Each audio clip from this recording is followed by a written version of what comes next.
This is VOA News. Via remote, I'm Marissa Melton.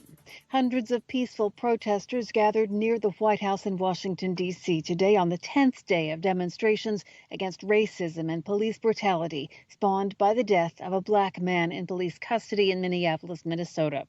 Many in the crowd walked along the newly named Black Lives Matter Plaza, a short distance from the White House.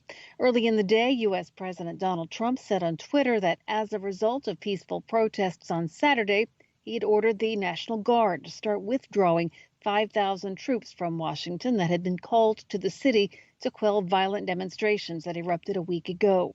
More than 10,000 people protested peacefully in Washington on Saturday. Washington Mayor Muriel Bowser said no protesters were arrested on Saturday, but speaking on Fox News Sunday, she attacked Trump and his administration for flooding the city with federal police and National Guard troops in the last week to quell protests that at times became violent. She said, this is her quote, "What we saw last week was basically an invasion of our city." And once again, that's Washington, D.C. Mayor Muriel Bowser. Anti-racism protests were held across the world Sunday. Tens of thousands of demonstrators turned out in Rome, Berlin, London, and Paris. While some protests were sparked by the killing of George Floyd, an African-American man in Minneapolis, European countries are also citing their own instances of racist violence. Donning masks, thousands of people went to Rome's People's Square on Sunday in the city's first major demonstration against racism. Tens of thousands of protesters took to the streets in London as well. Some were outside the U.S. Embassy, though organizers noted they wanted to address racism in Britain. One of the slogans was, "The UK is not innocent." From Washington, this is VOA News. Latin America, specifically Brazil and Mexico, are seeing increases in the number of coronavirus-related cases and deaths, as the global death toll topped 400,000 today.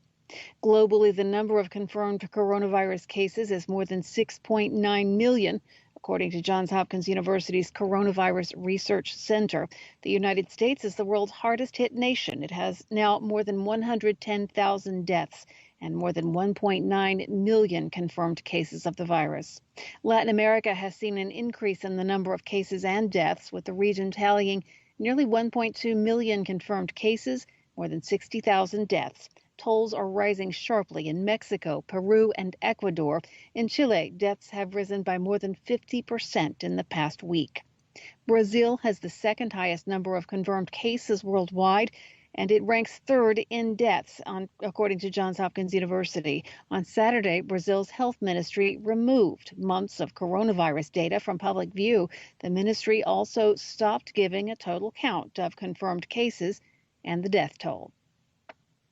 Authorities across the U.S. are urging protesters against the death of George Floyd to get COVID-19 tests after more than a week of street marches and close contact. New York State Governor Andrew Cuomo announced the state is opening 15 new testing sites. He's telling people not to take any chances. He said, "Act as if you were exposed." Similar calls for testing have come from state and city leaders in Atlanta, Georgia, San Francisco, California, and Seattle, Washington. As many as 400,000 people are expected to return to their jobs in New York City on Monday as the country's largest city begins its first phase of reopening. Many will be packing the subway for the first time in nearly 3 months. Tropical storm Cristobal has made landfall in southeast Louisiana along the Gulf Coast. It's producing torrential rainfall and possible tornadoes in several states in the area. Parts of the United States are expected to continue to feel the effects of Cristobal over the next few days. The storm is the third named storm of an already busy Atlantic hurricane season, which just started on June 1st. Former U.S. Secretary of State Colin Powell endorsed the Democratic nominee for president, Joe Biden, on Sunday. Speaking on CNN's State of the Union, Powell, who served under Republican presidents George H.W. Bush and George W. Bush, said he would be voting for Biden. He said despite working with Biden in various capacities for decades, he had not been asked to campaign for the former vice president and did not expect to be. He said, "I cannot in any way support President Trump this year."